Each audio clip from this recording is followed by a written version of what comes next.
Bonjour Monsieur Ludovic Barthélémy. Hello Nico, comment ça va? Ça va bien et toi? Et bienvenue sur le podcast. Eh ben merci de ton invitation. Avec grand plaisir. Alors, j'ai souhaité t'interviewer parce que tu as un parcours qui, pour moi, quand on en a discuté, on a fait le nouvel an ensemble notamment, et, Mhm.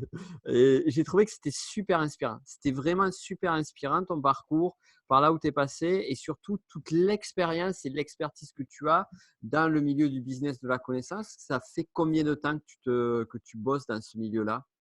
Alors j'ai lancé ma première formation, Ouais, pardon, c'était en 2007. C'était une formation sur Google AdWords, donc pour apprendre aux gens en fait à créer, et optimiser des pubs sur AdWords.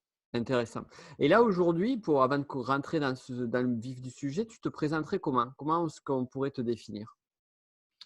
Bah écoute, moi je dis toujours hein, quand on me demande, j'ai tout simplement donc entrepreneur avec deux spécialités sur Internet, donc qui sont la création et la vente de formations Mhm. et aussi du e-commerce. Je fais beaucoup de e-commerce jusqu'à présent, essentiellement sur Amazon, mais là, je suis en train de racheter des boutiques à côté. Mhm. Et puis, enfin, en gros, moi, et mes web spécialités, web marketing, copywriting, Ouais. c'est toujours quelque chose qui m'a plu, qui m'a inspiré dès le début, en fait. Mm.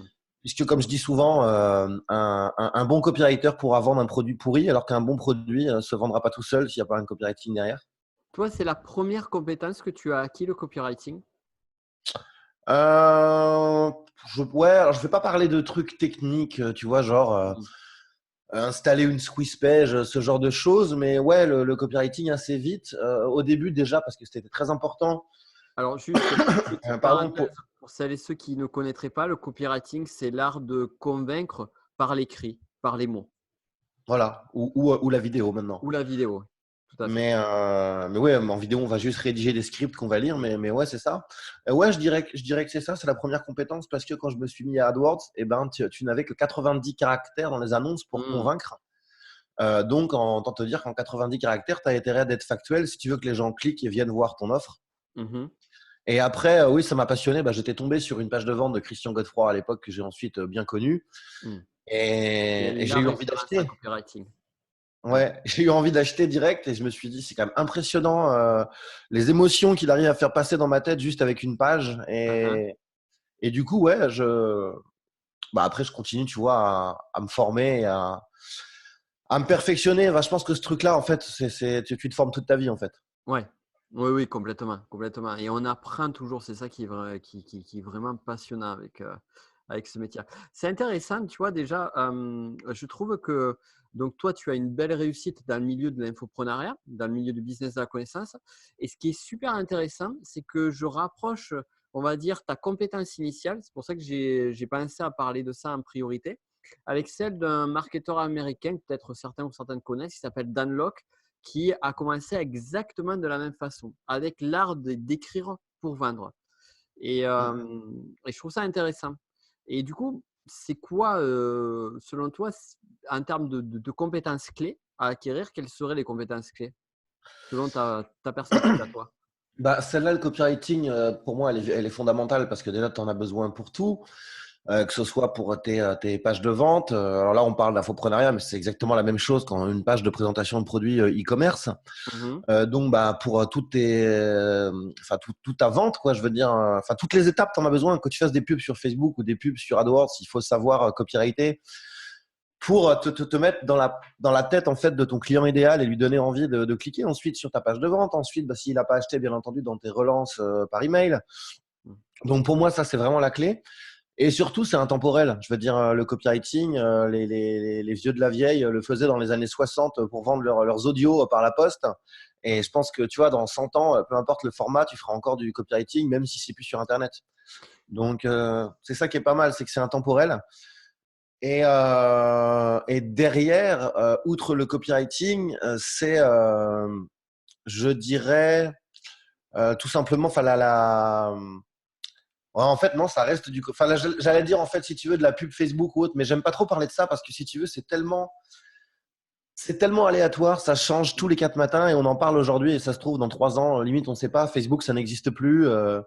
Mhm. Mais si j'en reviens aux pubs, non, en fait, c'est encore du copywriting parce que surtout sur Facebook aujourd'hui, tu, tu n'as plus le droit, pour la faire simple, tu n'as plus le droit de faire de promesses et tu n'as plus le droit non plus de jouer sur la douleur ou d'être négatif. Donc, ça devient très, très compliqué de payer tes pubs à un prix, on va dire, abordable. Ouais. Euh, et, et, euh, et donc, encore une fois, oui, il faut être très subtil en copywriting avec le choix des mots pour réussir à toucher ton prospect idéal, à le faire venir sur ton site, sachant qu'encore une fois, il y a plein de mots qu'on n'a plus le droit d'utiliser, il y a des secteurs qui sont totalement bannis.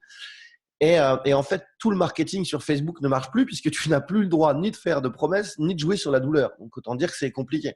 D'accord, d'accord. Donc du coup, comment tu fais toi parce que ça fait un moment que tu es sur le web, tu as fait du AdWords, tu as fait donc la régie publicitaire Google. Là, tu nous parles de la régie publicitaire Facebook. J'imagine que tu as testé d'autres choses autour. Mm, Comment tu as fait pour justement gérer les différentes évolutions du marché, les différentes évolutions de plateformes? Et ce qui est intéressant d'ailleurs, c'est que tu parles de cette notion intemporelle. Est-ce qu'il y a des choses que tu peux nous dire autour de ça? Déjà, comment j'ai fait pour comment dirais-je, gérer les évolutions. C'est-à-dire qu'au début, quand moi j'ai commencé sur Google, au final, il n'y avait pas grand monde sur Google. Il n'y avait pas beaucoup de compétences, de concurrence pardon, en Google AdWords. Ensuite, Google a commencé à fermer des comptes de publicité à tour de bras à peu près au même moment où Facebook a ouvert sa régie pub. Hmm. Donc, le changement, il a été. Donc, moi-même, mon propre compte Google s'était fait désactiver plein de fois. Donc, le changement, il a été assez logique parce que, assez simple. Puisque, OK, Google veut plus de moi. À l'époque, c'était un peu la fête du slip, justement, sur Facebook, puisque, Hmm. comme ils démarraient, ils acceptaient tout le monde. C'était vraiment la fête. Hein. On pouvait mettre des photos avec des coffres-forts, des lingots d'or, les promesses de gains de malades, genre deviens millionnaire ce soir avant minuit. Et donc, cette transition, elle s'est faite assez logiquement. Et là, on voit que c'est cyclique et que c'est en train de se réinverser. Les rôles se sont en train de se réinverser un Hmm. peu puisque Facebook est en train de fermer des comptes de publicité de tout le monde à tour de bras. Et justement, moi, je me suis remis il y a quelques mois sur AdWords parce que maintenant, AdWords, c'est l'inverse. C'est-à-dire que tu peux absolument tout faire. Que tu vendes une méthode sur le régime, sur du rachat de crédit, sur le sommeil, ça c'est pareil. Tu vois, moi, j'ai une méthode que j'ai voulu promouvoir sur le sommeil. Mhm. Je peux mettre absolument tout ce que je veux sur Google AdWords, ça passe sans problème. Facebook, c'est impossible de faire passer une méthode sur le sommeil. Hmm. Hmm. Hmm. Oui, tout ce qui est santé, ça devient de plus en plus compliqué sur Facebook, sur la pub Facebook. J'ai Ah, pu ça devient. constater. Mais tous les domaines, en fait, c'est le souci. C'est qu'en fait, ils veulent. Alors, déjà, ils font la chasse aux dropshippers. Donc, pour tous ceux qui faisaient du dropshipping, d'ailleurs, je pense que tu as remarqué qu'on voit beaucoup moins de pubs dropshipping passer ces Ouais, derniers temps. c'est vrai, c'est vrai. Euh, voilà, et donc en fait, si tu veux, la santé, effectivement, c'est un gros souci. Ouais. Mais en fait, on en revient au même. Ils ne veulent plus que tu fasses de promesses ou que tu joues sur sur la négation. Donc en fait, c'est quasiment tous les secteurs qui en sont victimes. Ouais, qui en souffre. Ouais. D'accord. Aujourd'hui, tu auras beaucoup, beaucoup de mal à faire passer une méthode sur, par exemple, comment traiter le mal de dos. Hmm. Hmm. Alors, Alors, il y a des trucs qui vont venir, qui marcheront parce que c'est basique. Ça va être tous les trucs, par exemple, sur le jardinage, le à potager. quoi tu l'attribues, toi, ce désir d'être plus strict sur des… Alors en fait, moi c'est simple, je pense qu'il ne faut pas chercher midi à 14h.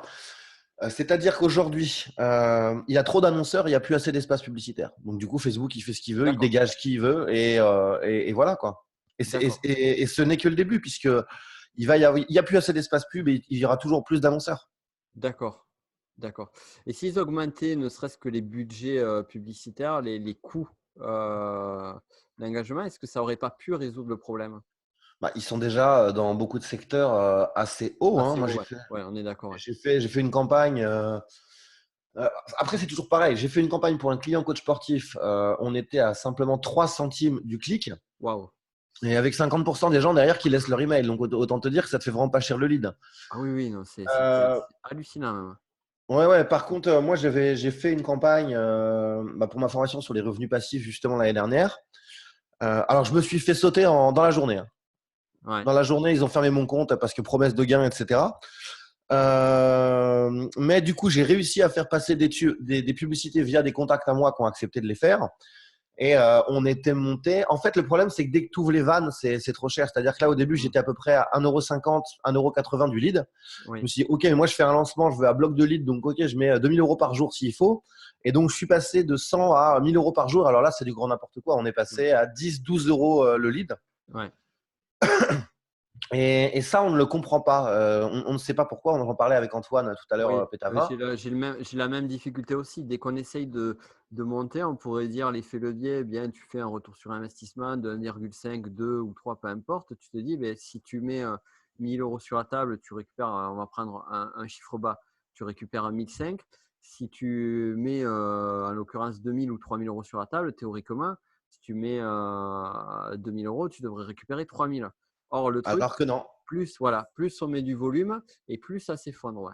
Je C'est pense que leur algo, en tout cas dans nos secteurs, leur algo n'arrive pas à gérer. Je pense que c'est un problème d'audience parce qu'en vérité, ça déqualifie l'audience, quoi, au final. ouais, c'est ça. Mais c'est surtout que nous, dans nos secteurs, là, je parle des secteurs, on va dire, mec-monnaie, je pense qu'ils ont beaucoup de mal à savoir l'algo ce que c'est vraiment qu'une audience similaire. Tu vois, c'est ça le truc. Et c'est pour ça qu'en fait, qu'on paye si cher. Parce que je te dis, moi, j'ai des clients.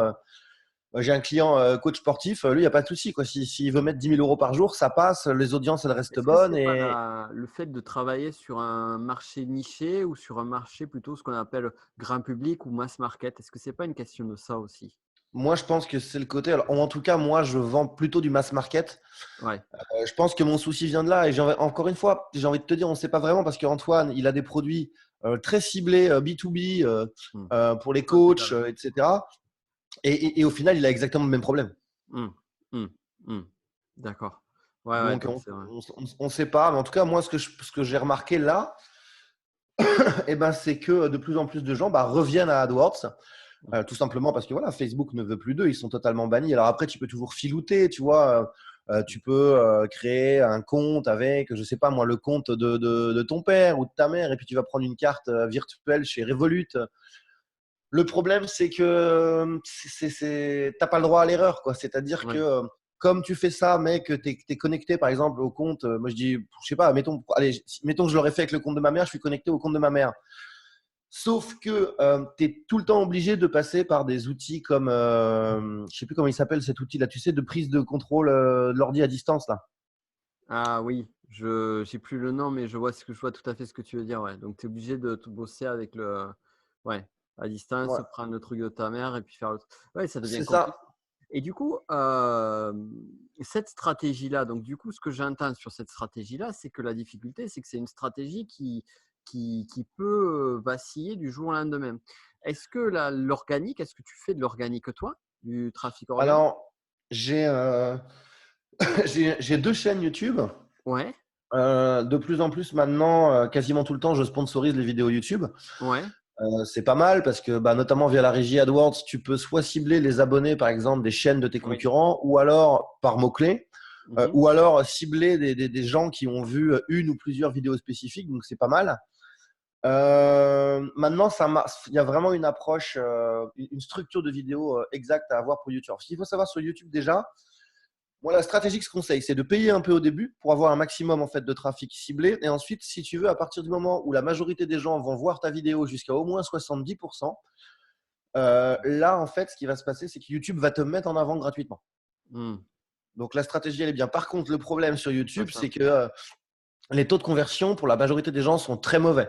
C'est-à-dire que donc il faut vraiment dès le début de ta vidéo faire une incitation à l'opt-in, que le mec te donne un mail, mais vraiment dans les 5 premières secondes limite, dire qu'il va y avoir un beau cadeau à la fin, blablabla. Et en fait, le, comment dirais-je, le truc qui marche très très bien pour ça, le meilleur format pour moi sur YouTube, c'est le tutoriel. Genre le tutoriel en mode je filme mon écran et je vous montre comment faire un Hmm. truc. Parce que là, les gars, tu sais qu'ils vont regarder la vidéo du début à la fin. Hmm. Parce que s'il manque une étape, ils vont pas réussir à faire la chose. Alors que si tu es face cam et que tu blablates, c'est très très compliqué de garder les gens à 70%.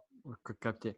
Donc, du coup, toi, si j'entends bien, c'est que ce soit par exemple sur de l'organique, c'est-à-dire par un média style YouTube, Facebook ou autre, ou que ce soit, enfin, quel que soit le schéma, tu vas quand même injecter de l'argent par de la publicité sur ce que tu Ouais, fais. le but étant d'avoir, si tu veux, des données assez rapides, D'accord? enfin, que Google, là en l'occurrence YouTube, sache qui est ton audience, qu'ils ont quand même aussi pas mal d'infos, moins que Facebook, mais pas mal d'infos, hein, sur les gens, et que lui ensuite, justement, avec ces informations-là, puisse aller délivrer ta vidéo aux personnes les plus susceptibles d'être dans ta cible.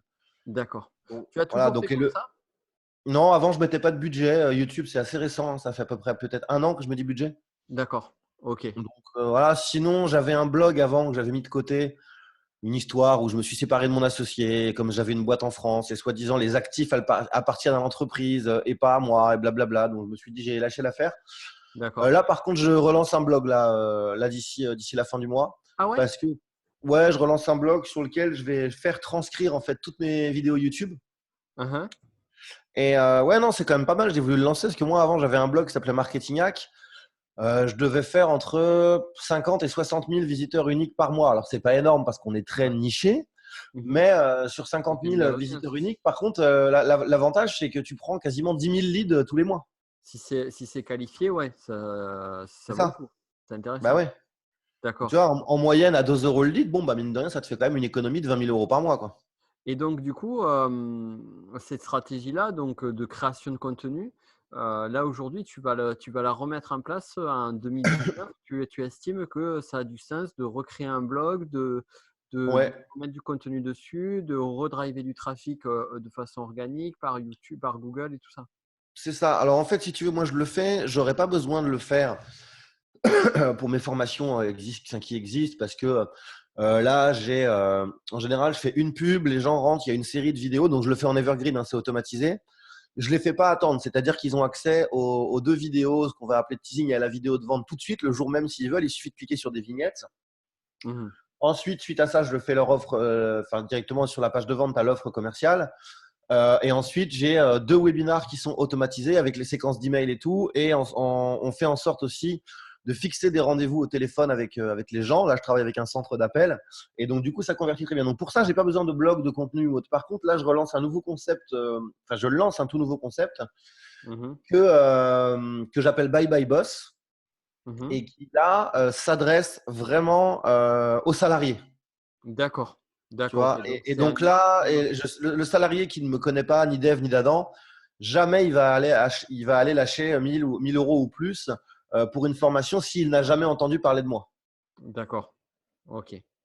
Ok. Donc, Voilà. Et, c'est et la cible que je vise, ça mélange, pour convaincre les gens, si tu veux, il y a besoin de donner beaucoup de conseils, mais il y a aussi besoin de montrer beaucoup de contenu, vraiment de vendre du lifestyle. En gros, que j'habite à l'île Maurice, que je bosse le matin et que je kiffe l'après-midi et tout, parce que c'est plus que ma formation, c'est un style de vie qu'ils achètent. D'accord, intéressant, très intéressant, très intéressant. Ok, donc ça, c'est tes projets en cours. Tout à fait, ouais. D'accord. Et au niveau de ton évolution, au niveau de l'entrepreneuriat, comment ça s'est passé? Est-ce que tu peux nous en parler un petit peu plus en détail? Où tu as commencé? D'ailleurs, comment tu es venu? Ça, je sais même pas moi-même. Comment tu es venu au business de la connaissance, au web marketing? C'est quoi? Ça a été quoi le déclencheur initial? Alors, au départ, en fait, j'avais découvert le web marketing lors d'un stage en Australie, où à l'époque, autant te dire que ça remonte, c'était Yahoo, hein, qui était le leader incontesté. Ouais, Et donc, en fait, comme j'avais un stage à faire, on m'a fait découvrir ça. C'était vraiment les prémices, mais ça me plaisait pas trop. Et ensuite, en rentrant en France, je tombe sur une pub en fait dans un magazine qui disait, en gros, montez votre petite société enfin prestataire, en gros, où on vendait des sites internet, si tu veux, aux entreprises. Donc, j'y connaissais rien. Je me forme, je fais une semaine de formation. Bon, un bid monumental. J'ai réussi à vendre qu'un site internet en 6 mois. Je passais toutes mes journées au téléphone avec les pages jaunes sous les yeux pour essayer de prendre des rendez-vous putain, et ça ne marchait pas. C'était trop tôt, je pense, parce que ça, putain. c'était en 2003. Et en tout cas, dans ma ville, à Ah l'époque, à ouais, Saint-Malo, ok, les gens, tu allais voir les commerçants en site internet, tu leur parlais d'internet. ouais. En plus, tu avais eu la bulle juste avant. Donc, ils disaient, ah, non, internet, c'est du bullshit, ça marchera jamais. Tu vois. Ouais, complètement. Donc ça n'a pas marché. Donc bon, ça c'était pas grave parce que j'étais chez mes parents, donc c'était plus une expérience qu'autre chose. Et donc Mm. voilà, je manquais pas d'argent. Enfin, disons que mes parents voilà, payaient le loyer, la bouffe et tout. Mais du coup, donc je me dis mince, ça marche pas. Mais en fait, c'est quoi mes méthodes pourries que j'utilise là à l'ancienne? On est sur Internet, je vends des prestations de site Internet. Et en fait, moi, mon seul moyen de trouver des clients, c'est d'être toute la journée au téléphone avec les pages jaunes ou alors d'aller distribuer des cartes de visite ou des flyers. Ouais. Et donc là, j'ai commencé à chercher des mots, genre bah, comment faire connaître son entreprise sur Internet, comment gagner de Mm. l'argent sur Internet et tous ces trucs-là. Et voilà, de fil en aiguille, je suis tombé sur des formations, ça m'a plu. Donc ensuite, je suis assez rapidement donc devenu consultant donc sur Google AdWords. Donc je Hein. conseillais les entreprises pour créer des publicités rentables sur Google. Mhm. Là, je rencontre à l'époque Christian Godefroy, qui donc me confie la gestion de ses campagnes AdWords. Et très content des résultats, il me dit tu devrais en faire une formation vidéo, arrête de vendre ton temps, enfin continue à gérer mes campagnes quand même, mais Mhm. Mhm. faisant une formation et moi on en échange d'une commission, je vais te soutenir, etc. Donc là, je découvre un peu tout ce petit milieu des lancements de produits, de l'affiliation, etc. Donc cette formation marche bien. Alors on n'est pas du tout sur les chiffres aujourd'hui, on parle pas en millions. C'est une formation où j'ai dû faire peut-être 150 000 euros avec en une semaine, ce qui était juste D'accord. vraiment Ok. énorme pour moi à l'époque. C'est clair. Donc suite à ça, je fais une formation sur le référencement naturel, le référencement Google, Mhm. toujours avec le soutien de Christian qui marche très bien aussi. Puis en 2012, je lisais beaucoup de blogs, notamment French Web et tout. Et je disais, ah, mais en fait, infopreneur, ça fait un peu cheap. On nous prend pour des vendeurs de tapis, blablabla. Et je rêvais de monter la start-up. Je sais, ça me faisait rêver les levées de fonds à hauteur de 10 millions, blablabla. Ou les mecs qui revendent leur boîte des centaines de millions ou des milliards. Bref, je vais à Paris, j'injecte toutes mes économies dans une start-up de livraison à domicile. En gros, c'est où tu pouvais commander tout ce que tu voulais et on te livrait en 1 heure maximum avec un réseau, tu vois, d'une centaine de livreurs indépendants. Bah, ni plus ni moins ce que fait Deliveroo aujourd'hui ou des choses comme ça. Et là, bide monumental, ça ne marche pas. Donc, je perds une grande partie de mes économies. Donc, retour à la case départ. Donc là, je dis, OK, on arrête les conneries. Je vais faire ce que je sais faire et qui m'a toujours apporté de l'argent. C'est-à-dire, je me remets à fond en formation vidéo. Et là, pendant 1 an, j'ai sorti une nouvelle formation par semaine. Ah Donc, oui, en effet. c'est des formations qui faisaient à peu près 1 h 30, 2 heures. Donc, c'était pas non plus super long.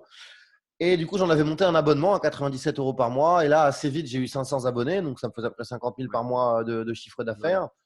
Parallèlement, je me suis mis dans le e-commerce. Et donc, Tu depuis, as récupéré ben, comment ces 500 000 abonnés, si on s'arrête juste un petit peu sur cette période-là? les pardons, Ces 500, ces 500 clients, tu les as, c'est ça, non? ça venait essentiellement de mon blog, des gens qui me suivaient sur D'accord, Marketignac à l'époque et de la liste d'emails que j'avais. d'accord, Là, pour le coup, je n'ai pas mis 1 euro en pub. d'accord, intéressant, intéressant. Et Voilà. après, dropshipping, du coup. Ensuite, alors moi, je n'ai jamais, enfin, j'ai fait du dropshipping, mais sur Amazon, pas dropshipping D'accord. avec des boutiques Shopify, etc. Tu peux Ensuite, nous je me suis mis expliquer en au, une ligne ce qu'est le dropshipping parce que tout le monde ne sait pas bah, ce sur Amazon, si tu veux, c'était très simple, c'est-à-dire que plutôt que d'acheter du stock et de risquer que ça marche pas, j'identifiais des produits, je créais des fiches produits sur Amazon.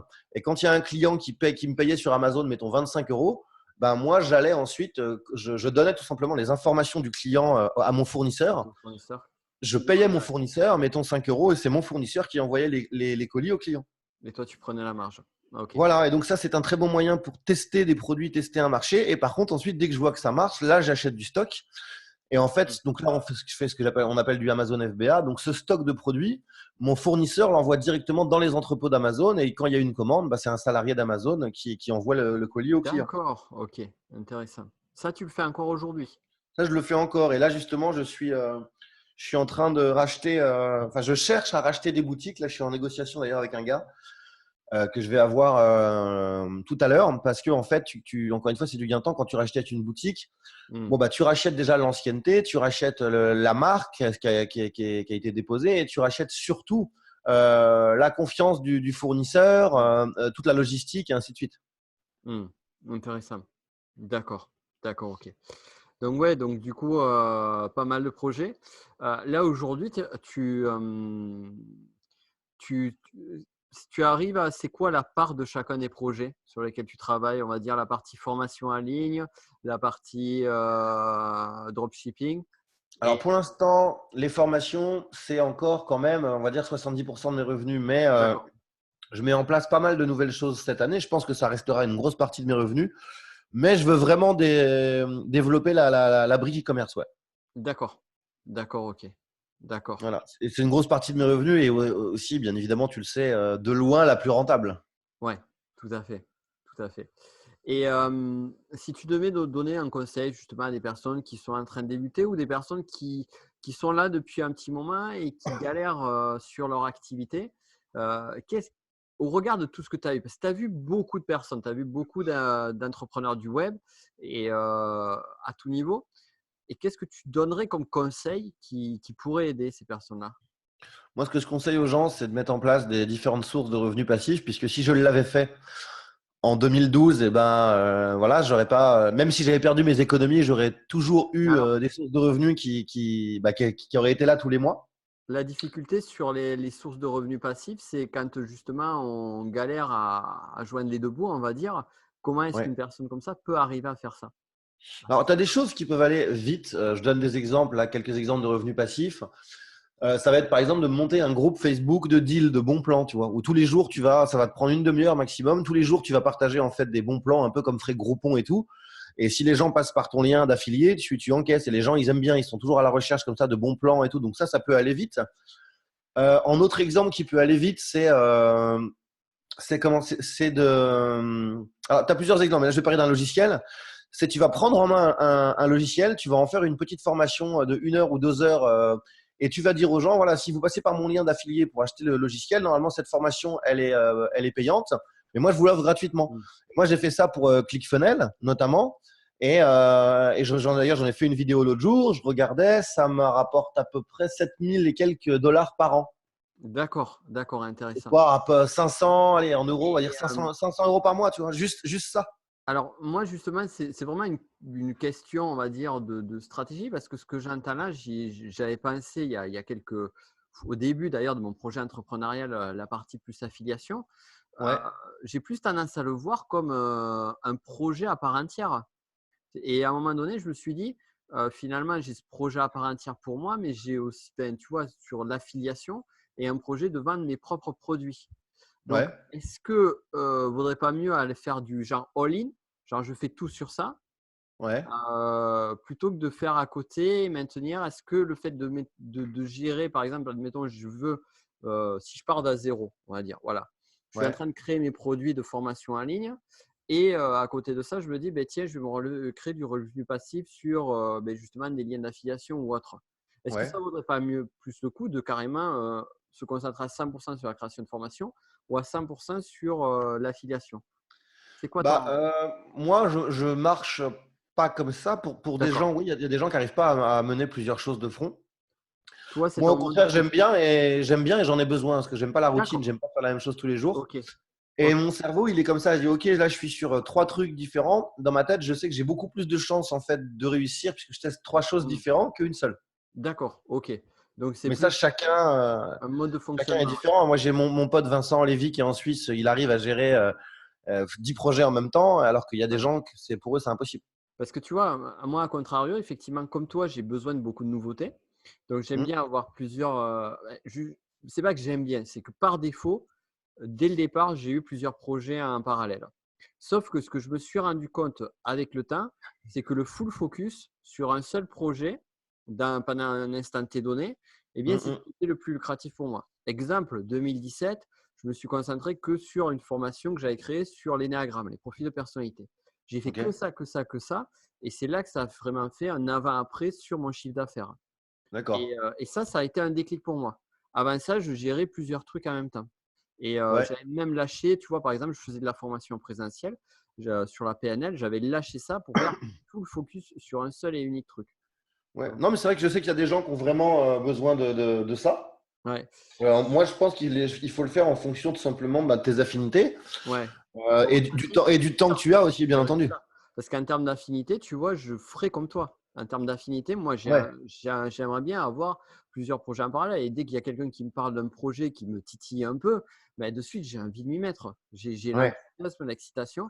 Et il y a ma partie, on va dire, un petit peu plus rationnelle qui dit non, Nico, arrête, tu as déjà fait ça quelques années auparavant, tu t'es cassé la gueule.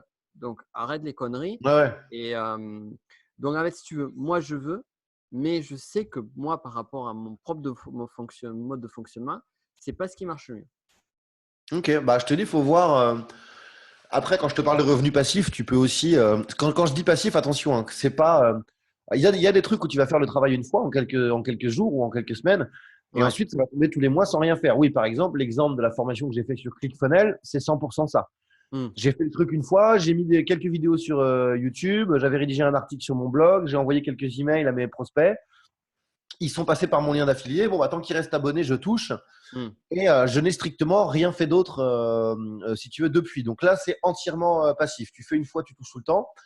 Après, tu as des trucs passifs, tu vas quand même devoir t'y mettre, passer un petit peu de temps par semaine, mais pas beaucoup. Hmm. Je te donne un exemple. Voilà, comment gagner ta vie avec une liste email. Bon, bah, si tu veux faire les lancements de produits des autres, Hmm. bon, bah, ta liste d'email, OK, elle est là, tu l'as.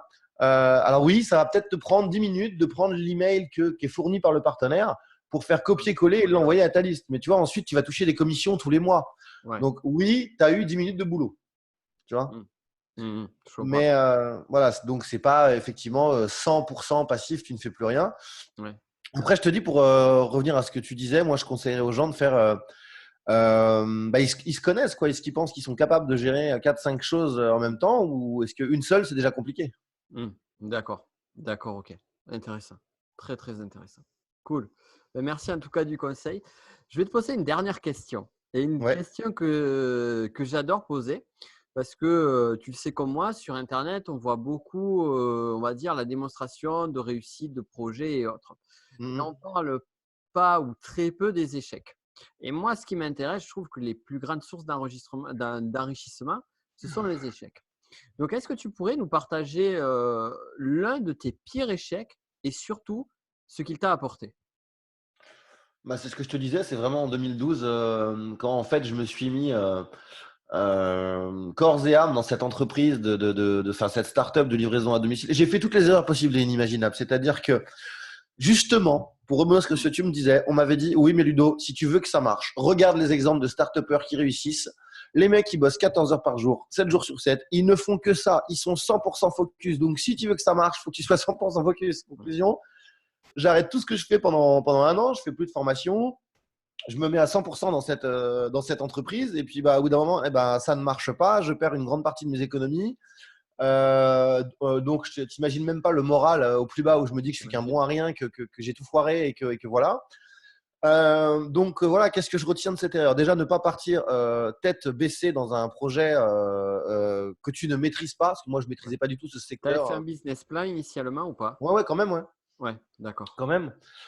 Donc, première erreur, ne pas se lancer tête baissée dans un truc comme ça, en fait, qui était, je pense, trop gros pour moi en termes de gestion. 100 personnes D'accord. à gérer, enfin 100 livreurs à gérer. Moi, Ouais, je suis pas une personne comme ça ne me correspond pas, tu vois. d'accord. Donc, c'était un Ça fait, business qui n'était pas en adéquation avec ton état ah, d'être tout à fait, tout pour à fait. l'instant. Ensuite, bah, grosse erreur que j'ai fait, bah, c'est d'être 100% focus et donc d'arrêter de faire les activités au final qui me rapportaient de l'argent. Mhm. Et bah, au final, c'est ça, hein, ce sont essentiellement les deux choses-là. Donc moi, je te dis, tout simplement d'avoir arrêté des revenus, de mettre en place des activités qui me faisaient vivre en fait. Mm. Mm. D'accord, intéressant, très intéressant. Et est-ce que, une question qui me vient en tête, hein, est-ce que justement, tu n'es pas allé sur un secteur qui n'est pas sur tes points de kiff et de force? Est-ce qu'il n'y a pas eu ça aussi un petit peu? Ah oui, tout à fait.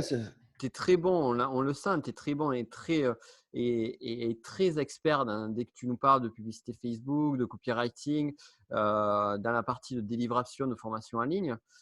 Est-ce qu'il n'y a pas quelque chose comme ça qui fait que c'était peut-être pas le truc sur lequel…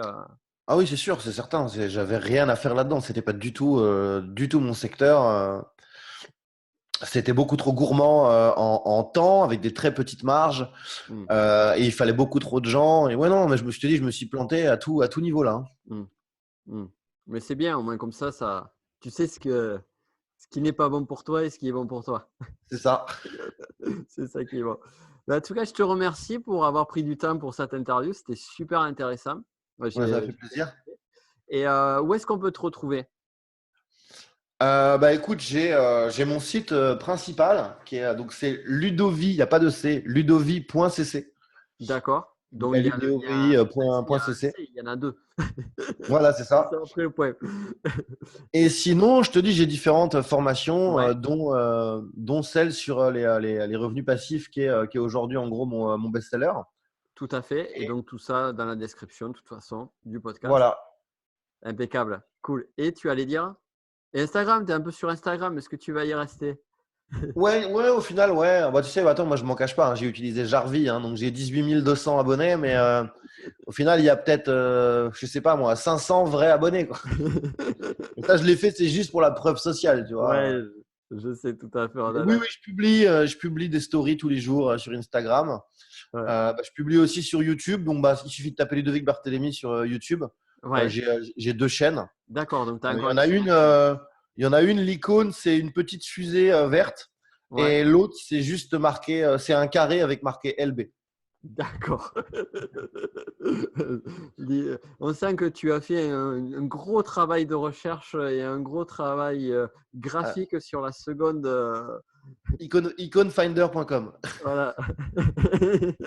Super. Mais je te remercie. Merci pour cette interview et puis à bientôt. Merci à toi, Nico. À très vite. Ciao. Ciao.